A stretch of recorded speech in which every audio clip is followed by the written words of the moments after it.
In the early hours of the 5th of November 1605, King James I of England came face to face with a young man who had tried to kill him. That man had been discovered just hours from blowing up the Houses of Parliament, and with it King James himself. His name was Guy Fawkes. Had Westminster gone sky high, we'd remember it justly as the worst atrocity in English history. The gunpowder plot is quite staggering in its scale. It would have blown the heart out of English government. I think Guy Fawkes is committed to the gunpowder plot, body and soul. This is the story of a battle between two men. A Protestant king versus a Catholic soldier, whose ambition was nothing less than to change the religion of England itself. There was a battle at the time taking place for the very soul of Christianity. This is about faith. This is about a king who's put there by God. So who was Guy Fawkes, and how close did he come to carrying out the greatest terror plot in history? Mind-blowing that not only that people wanted to do it, that they very, very nearly got away with it.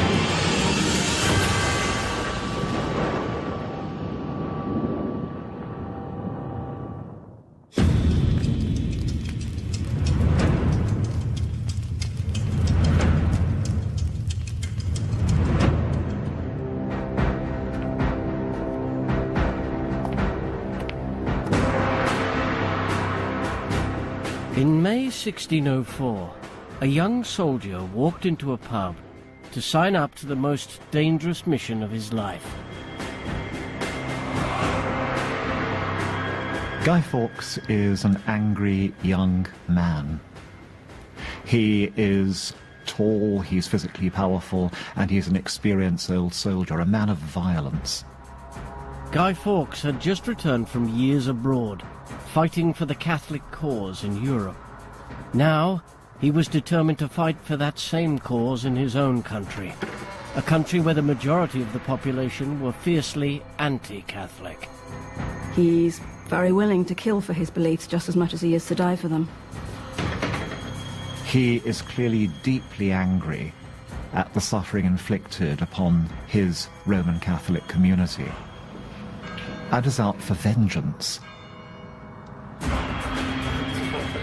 Being an English Catholic at this period is to lead a twilight existence. You are constrained, your options are closed down. You can't receive an education, most of the professions are closed to you. It must have been insufferable.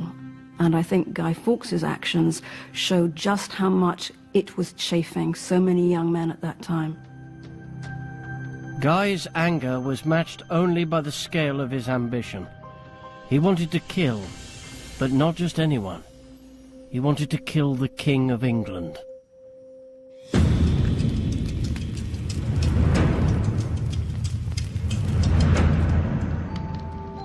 The previous year, King James, already King of Scotland, had inherited the English throne from his cousin Elizabeth I.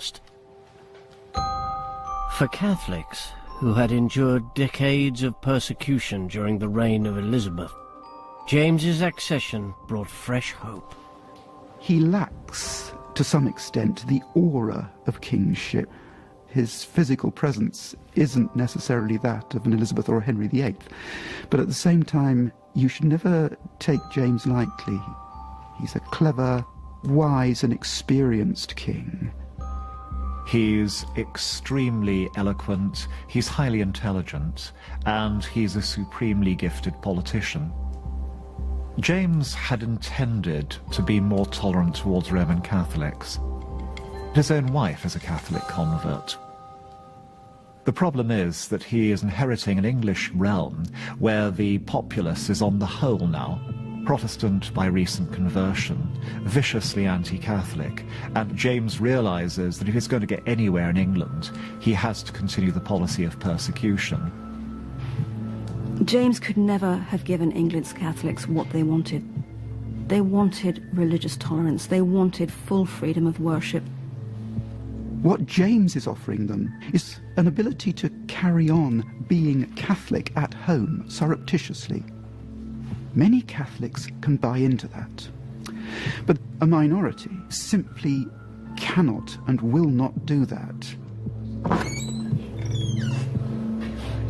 Back in the Duck and Drake pub, Guy Fawkes was about to meet a notorious Catholic rebel. Robert Catesby, who was one of history's truly dangerous men. He was out for something that was as flamboyant, as destructive, as vengeful as possible. He must have been hugely persuasive, hugely charming, able to convince birds from trees and fish from water. I think people would have followed him to the death. Guy listened as Catesby revealed a breathtaking plan, one so dangerous that even to discuss it was high treason. His idea was to blow up King James and his government at the next opening of Parliament. As a means of political action, this idea of blowing up Parliament is just absolutely spectacular. The whole of Parliament would have burnt down, and all the people in it. It would have been absolute carnage. This is not slaughter for slaughter's sake. The gunpowder plotters didn't just aim to destroy Westminster, they aimed to transform the English political landscape. Being a Catholic was dangerous enough, but being a Catholic plotting high treason was the most dangerous thing imaginable. Despite the huge risks involved, Guy and his fellow conspirators agreed to the murder plot. Even more importantly, they swore an oath to see it through. The oath in the Duck and Drake is it's a watershed moment. It's an oath of secrecy, but it's also an oath of action. If any of them decided to back out, they were not only letting God down, they were letting each other down and the cause down as well. So the oath is very, very important.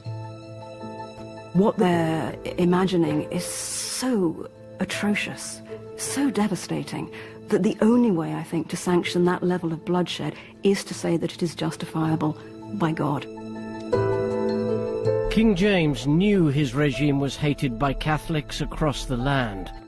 What he didn't know was that his life, his government, and the future of England itself now lay in Guy Fawkes' hands.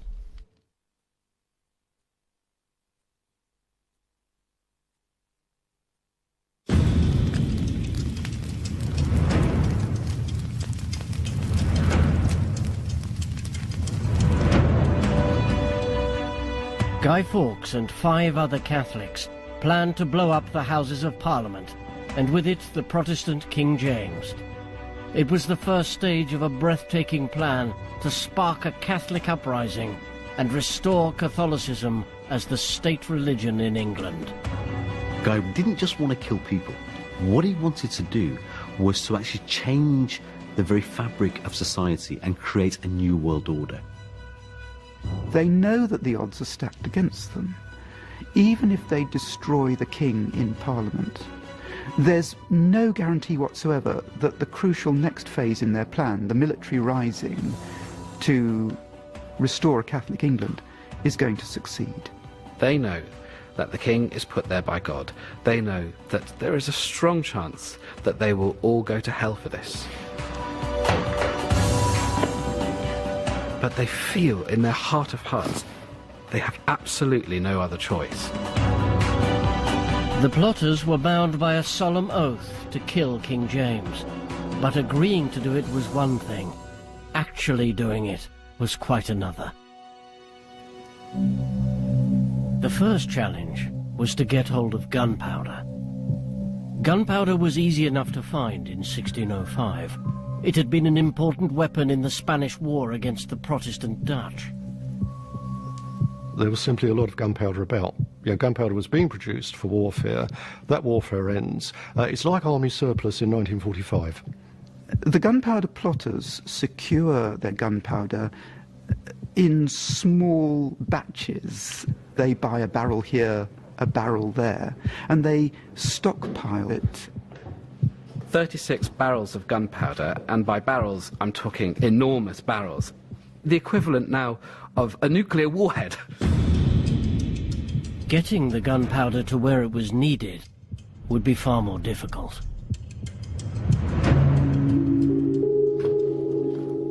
The plotters began by renting a house right next to Parliament. Some historians believe that they began to tunnel from that house through the foundations of Parliament itself. They started work on this, and they persevered at the digging for some time. This was hard work. They were trying to hack their way through solid medieval foundations, 10, 12 feet thick. I don't believe for a moment there was ever a planned tunnel under the Houses of Parliament. Such a tunnel was never ever discovered when the government looked for it. I have no idea of where the tunnellers would have got rid of all the massive masonry they had to take out. It just doesn't make sense. What we know for sure is that on the 25th of March 1605, the plotters secured a lease on a cellar in the perfect place.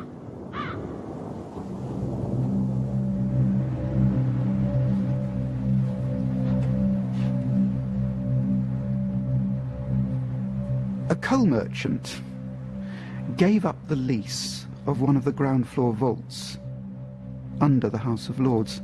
So here they had a very, very convenient location to pile up their gunpowder.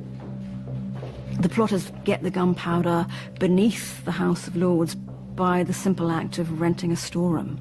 This, I think, is probably the best description of just how much of a little rabbit warren Parliament was at this time. There's absolutely no security. It is a warren of private tenements mixed with government buildings, and there's no attempt to separate one from the other. In a series of dangerous journeys, Guy Fawkes began shipping gunpowder across the Thames and into the cellar.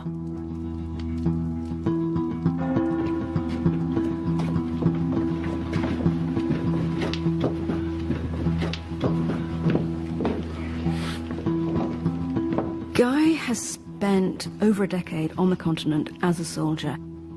He brings a level of expertise that the rest of them lack, and it's sorely needed. He's had experience of siege warfare. He understands the power of gunpowder. They are dependent on him for advice when it comes down to the nitty-gritty of how you go about blowing anything up, let alone the Houses of Parliament. The gunpowder was hidden under bundles of firewood, and it would be Guy's job to guard it. Guy Fawkes has the huge advantage of being almost anonymous. The rest of these men are linked by family, they're linked by Catholicism. They're all within the government's radar. Guy's job was to act as the custodian of the powder. Because he is the unknown face, Guy Fawkes is the perfect guardian. He can go under an assumed name. He chooses to be known as John Johnson, and no one is any the wiser.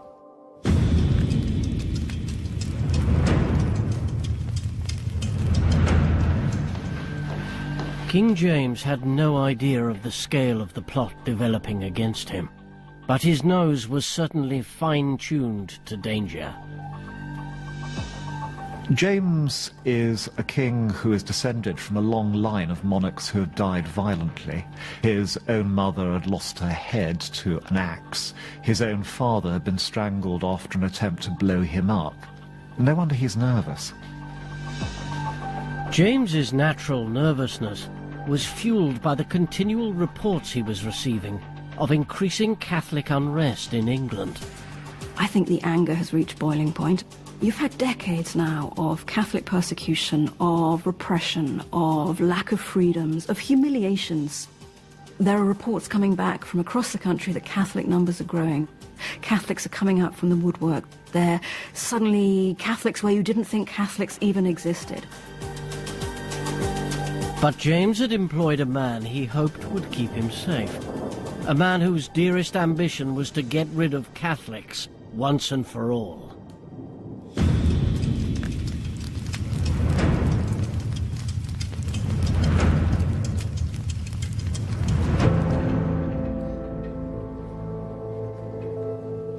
Robert Cecil has risen to power in the last years of Elizabeth I's reign. He's a leftover.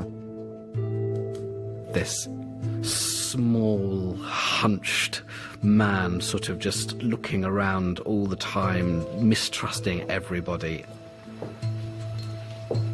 He is an evangelist for state security.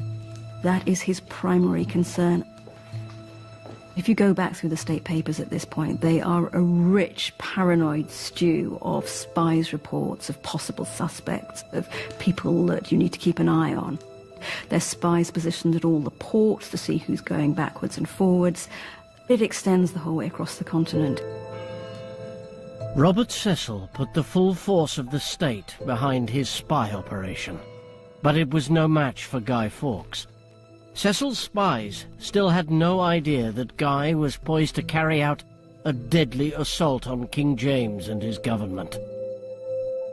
But there was one thing the plotters couldn't control: when Parliament would next open.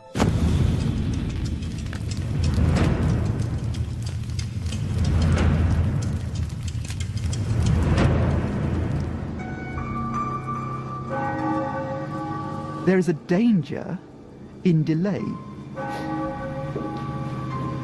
because there's more chance that it will be discovered before they can blow up Parliament.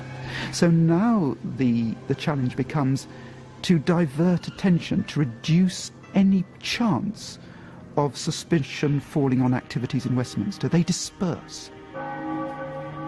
Over the summer of 1605, they move out of London. Guy Fawkes left his gunpowder behind and travelled to Flanders, where he had spent much of the previous decade fighting for the Catholic cause.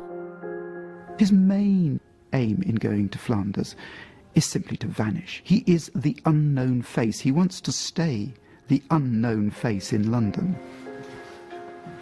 In Flanders, Guy Fawkes waited anxiously for news from London. He thought he was safely out of sight, but little did he know that one of Cecil's spies was watching him. William Turner, the agent in the Netherlands, reports back to the English government that there are a couple of Catholics who seem to be behaving particularly oddly, one of whom is Guido Fawkes. But they have no idea of how important he is, and above all, they haven't the faintest idea of exactly what he is doing. It's one thing to know a name. It's quite another to put the face to the name. On the 28th of July, 1605, the King set a new date for the opening of Parliament, 3 months hence, on November the 5th. After a summer of keeping a low profile, Guy Fawkes felt confident enough to return to London.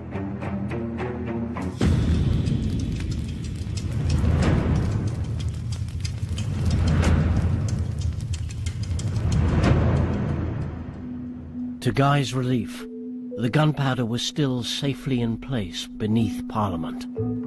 He resumed his disguise as John Johnson. It must have felt like an endless series of false starts. You've got your adrenaline up, you've got your expectations up, and then it's all off again. You'd expect him to be a gibbering wreck, and yet he seems to be so stoic, so calm. Meanwhile, Guy's partner in crime, Robert Catesby, took the further delay as an opportunity to make the plot even more ambitious. There's a natural double bind for the plotters, and that is the fewer the people who know about the plot, the more the chance it has of succeeding. But the fewer people who know about it, the fewer Catholics are going to be available to help with horses, cash, and spare swords. Catesby starts widening the circle. He starts bringing more people into the plot, and Catesby can't reassure everybody. He can keep the core group of plotters content, but he can't keep everybody content. He can't keep the lid on everybody's concerns, and I think as it grows, so the concerns grow. Rumours are starting to travel around the Catholic community by the summer of 1605. But they are simply that, they're rumours. Guy would have had moments of anxiety, he would have had moments of impatience. He's working mentally and emotionally at an optimum level. He's ready for the plot, he's ready to carry it out. November the 5th drew ever closer, and as each day passed, the danger of being discovered mounted. But little did Guy know that the greatest danger lay not with the government, but within his closest circle, with a fellow Catholic.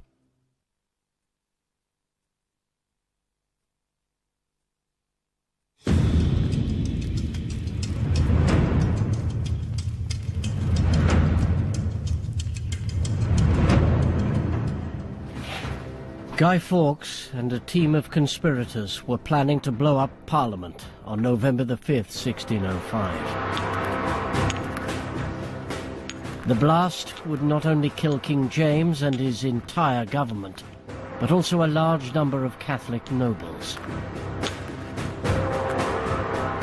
Guy Fawkes would regard this as a necessary evil. The means would justify the end, and if you have to wipe out a few Catholics to secure a Catholic ascendancy in England, the price is worthwhile. There are clues, suggestions, straws in the wind, that people in the Catholic community did know that something was afoot, even though they didn't know exactly what it was. Meanwhile, King James had spies everywhere, but he still had no idea that one of history's biggest terror plots was unfolding right beneath his feet. However, it wasn't James's spies who were about to blow the plot wide open.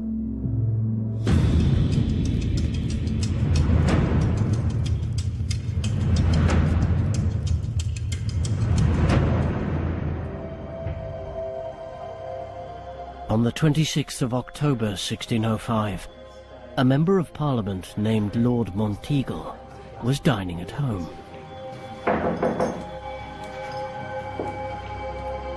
Dinner was interrupted by the arrival of a mysterious letter from an unknown sender.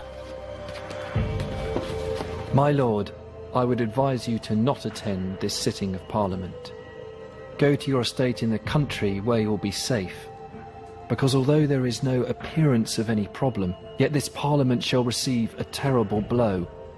But they will not see who it is that hurts them. The plotters had been betrayed, but by who? There is a dilemma if you're a Catholic at this time trying to stop the plot. How do you do so without incriminating anybody? How do you let the government know what's happening without handing over names? Because if you hand over names, your friends, your fellow Catholics will be arrested, they will be tortured, they will be executed. The most plausible candidate is the 13th man brought into the plot, Francis Tresham, a Northamptonshire landowner. From the moment he heard about the plot, Tresham didn't like it. He was appalled at the prospect, appalled at the bloodshed that would be involved, appalled at the risk to other English Catholics. Tresham, we know, was, as Guy Fawkes and other plotters said, exceeding earnest to have Monteagle, who was his brother-in-law, spared from the destruction. This advice should not be ignored, as it may do you some good, and it can do you no harm, because the danger will have passed as soon as you have burned this letter. But some historians have other ideas. The balance of probability is the Monteagle letters written by Monteagle himself. Monteagle had good reason to want the plot discovered. He was a reformed Catholic rebel who is now a loyal servant to King James. It provides a perfect, and in the event, a really successful cover story for how he comes to know of the plot. Tresham is Monteagle's brother-in-law. I think the pair of them cook it up together. And it is a way of warning the government very cryptically that there's going to be an explosion. We'll never know who wrote the letter. But one thing is certain. This was a moment of crisis for Guy Fawkes and his fellow plotters.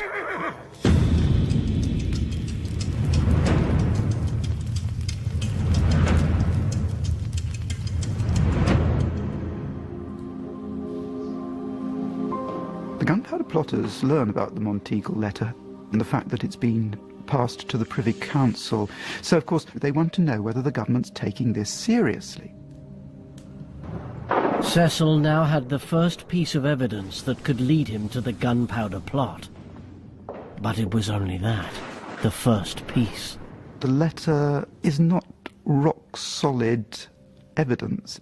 It's vague, it's general. It simply says that a blow will be struck. Could be anything, really, or it could be nothing at all. This could be complete imagination. Rather than informing the king immediately, Cecil decided to wait and to watch. If there is a plan to blow up Parliament, you can sort of let that tick over, because Parliament's not going anywhere. You know when the opening is. It's the 5th of November. You've got till then. You need to find out what's going on elsewhere. Is there going to be a rebellion? Is there going to be an uprising anywhere? It might seem like a dangerous game, but there's a certain logic to it, and Cecil is an extremely logical man.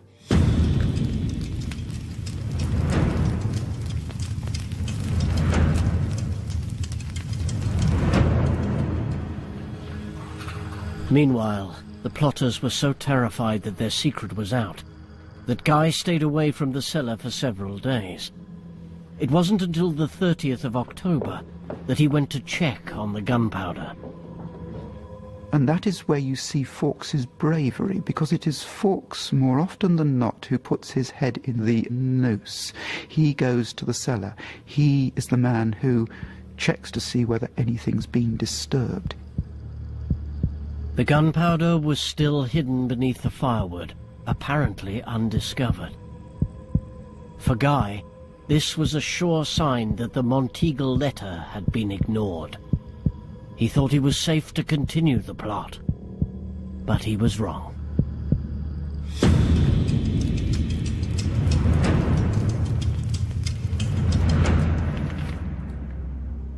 On November the 1st, Cecil finally showed the Monteagle letter to King James. The king's response was to order a search of Parliament.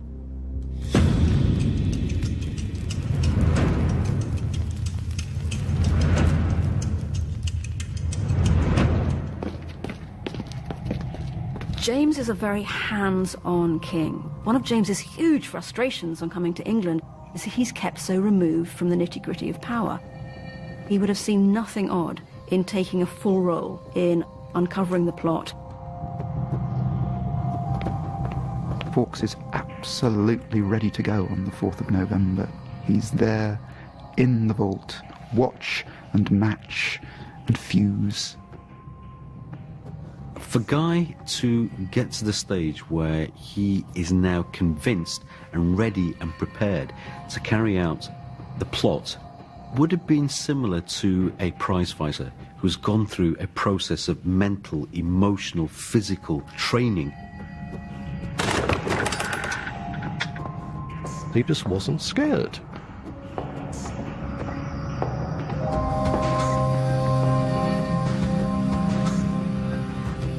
He has a sense of duty. He's made an oath. And he's just going to stay there and blow Parliament if at all possible. The search found nothing out of the ordinary, except for one thing. In a cellar directly beneath Parliament, they met a man who called himself John Johnson. The inspectors commented in surprise on the amount of firewood John Johnson had in his cellar, before passing on their way.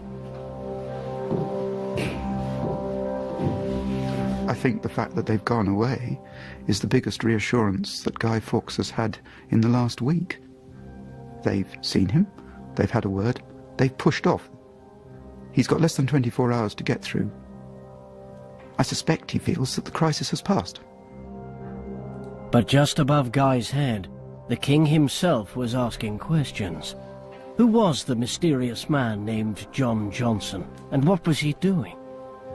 They start thinking, well, are we absolutely sure that nothing's going on here? Is it worth going back and having another look?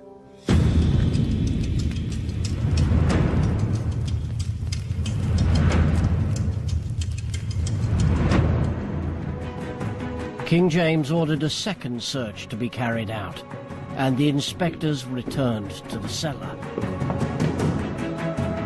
As they pulled away the firewood, they finally realized the full horror of what they had missed before.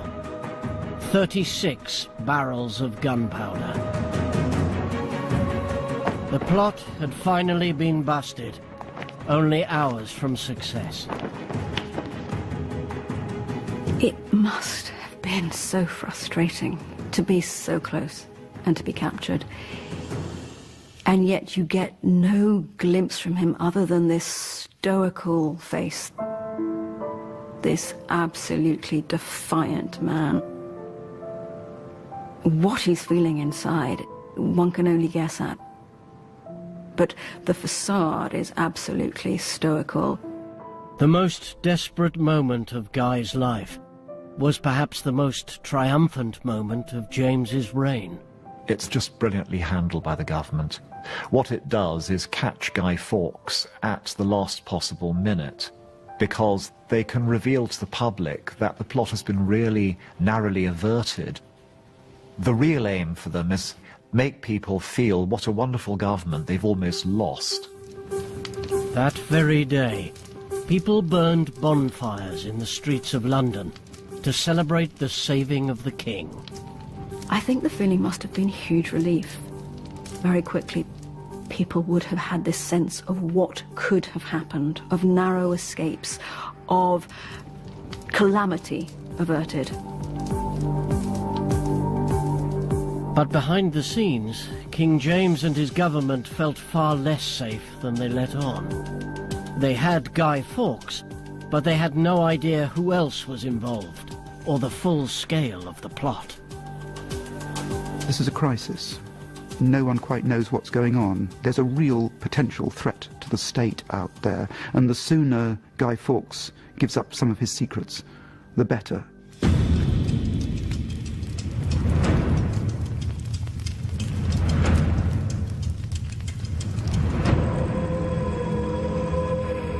There was one thing James wanted more than anything else: to come face to face with the man who wished him dead. Here we had Guy Fawkes meeting his mortal enemy, the person that is the very embodiment of everything that he is fighting against, the very person that he wants to kill.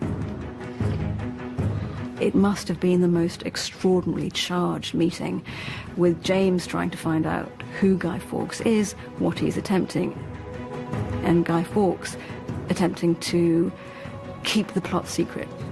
It's James trying to satisfy his own personal curiosities. It speaks of James the intellect, James the mind, James the man who is fascinated by how people tick.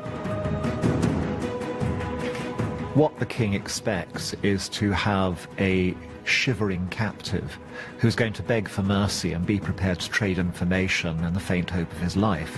What he gets is this tall, good-looking, striking man who stares him in the eye and says simply he regrets nothing. Tradition has it that when James asks Guy Fawkes why he would have done this dreadful deed, Fawkes replies, "I wanted to blow you back to your Scottish mountains." Guy refused to betray the plotters or reveal his own identity.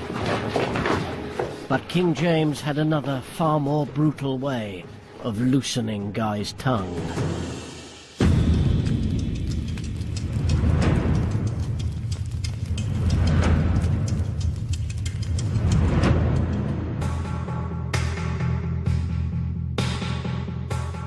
Guy ends up in a subterranean cell, probably in pitch darkness, in the Tower of London. Unheated, damp, horrifying. And since this doesn't seem to make any difference to him, the king issues the famous order. If he will not otherwise confess, the gentler tortures are to be the first used unto him.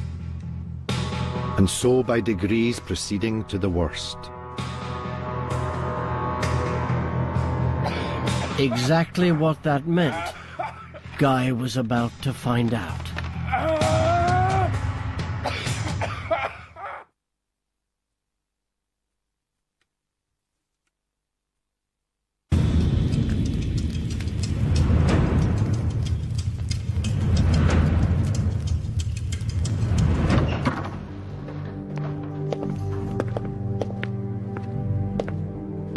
Guy Fawkes was about to face a brutal interrogation on the orders of King James himself. So far, he had given away nothing, not even his real name. I personally am convinced that Fawkes was subjected to what they called the manacles at the time, and almost certainly the rack as well. There's the gentler torture, which is you're hung up by your hands for hours until your muscles scream. And the worst is to be laid out in a wooden frame with your arms and your legs attached to cords on pulleys, and the levers and the wheels are then worked on the pulleys until your limbs dislocate. It's virtually impossible to be racked without being crippled for life. Most people, after even one session, you feel, would have given up. Fawkes keeps holding out. Guy holds out for days because he believes that the longer that he holds up the government, the more his friends have a chance to get away. To King James's frustration, Guy kept silent throughout the 6th and into the 7th of November. The king himself sent down a list of questions to try and get Guy to talk. The king's really involved in the process. After all, he's met the chap, eyeball to eyeball. James must have been fascinated as to why this man, Guy Fawkes, should hate him so much. What motivates him? Who is he? What is driving him?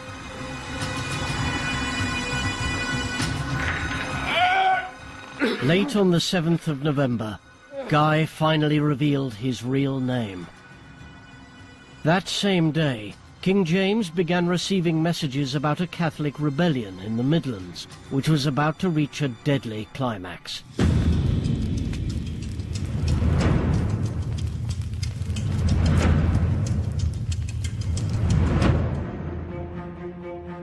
They head into the Midlands, they gather as much support as they can to carry out the second part of the plan. They get very little support because the English Catholics had the reaction they should always have expected from them, which is horror and disgust.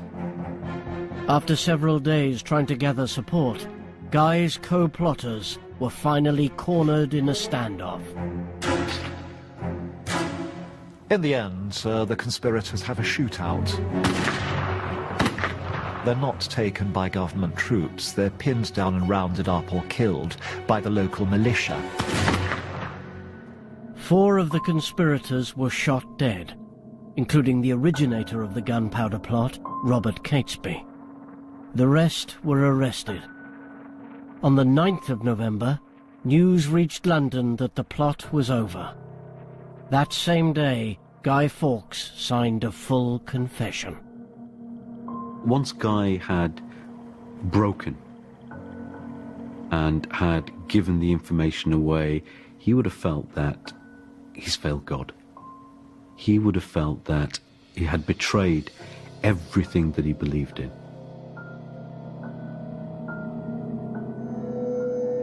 Guy Fawkes had worked out in his own mind that God had not approved of the plan, and to someone like Guy Fawkes, a very devout man, that would have mattered to him extremely.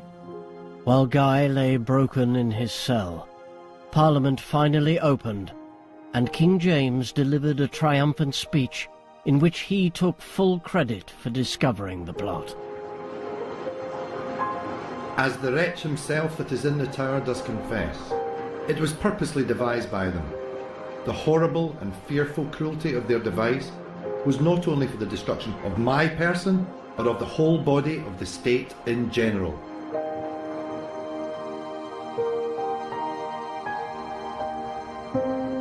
He's able to tell them that all of them, every single person in that chamber, has narrowly escaped death. And the person who has prevented that is him, James. He has solved the plot.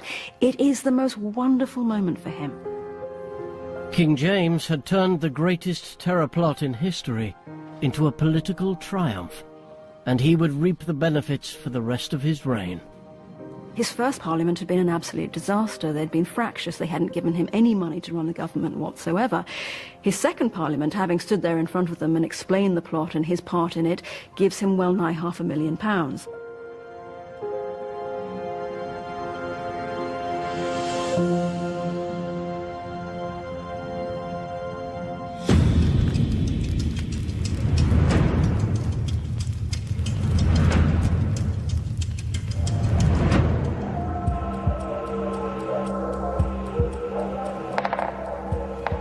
Guy Fawkes and his co-plotters were tried for treason and sentenced to a traitor's death, to be hung, drawn, and quartered.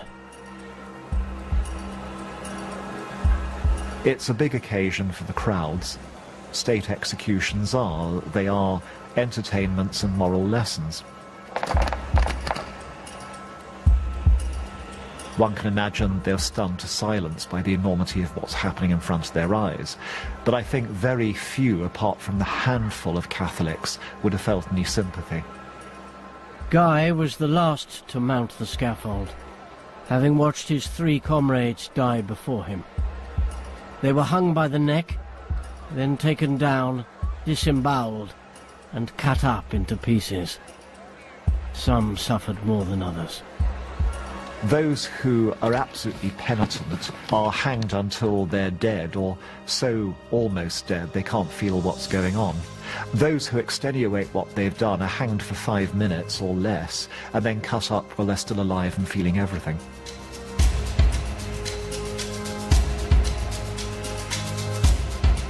It's an exemplary punishment. It's a horrible punishment. Guy's journey from ground level up the scaffold was slow and torturous one. He stumbled, he was in pain, nobody was helping him. The crowd was very, very silent as well. Guy was a soldier. He knew the risks of what he did. It's what he would have expected as the price of failure. He is then hanged.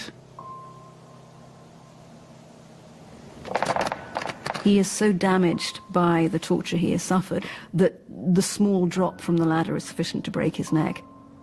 Disemboweled and quartered. So he dies before he has to face the quartering, the disemboweling. King James had triumphed over his mortal enemy, and he made sure the people knew it. Guy's head, and those of the other plotters, were displayed on spikes across London Bridge, as a warning to any future traitors. The king really had it in for him. And this is why I think Guy Fawkes is the name we all remember.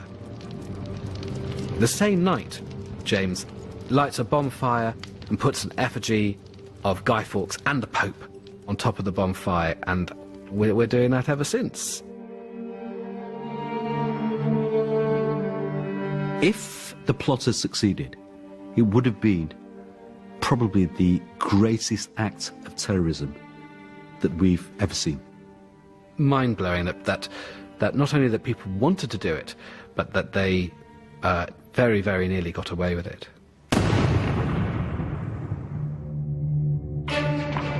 On the 15th of March 44 BC, Julius Caesar, the most powerful man in the world, was brutally murdered. Among his assassins were close friends and allies. Who killed him? And why did Caesar have to die? We've extreme tactics in our drama premiere next on 5 USA, from a man desperate to reclaim his daughter by adopting terror.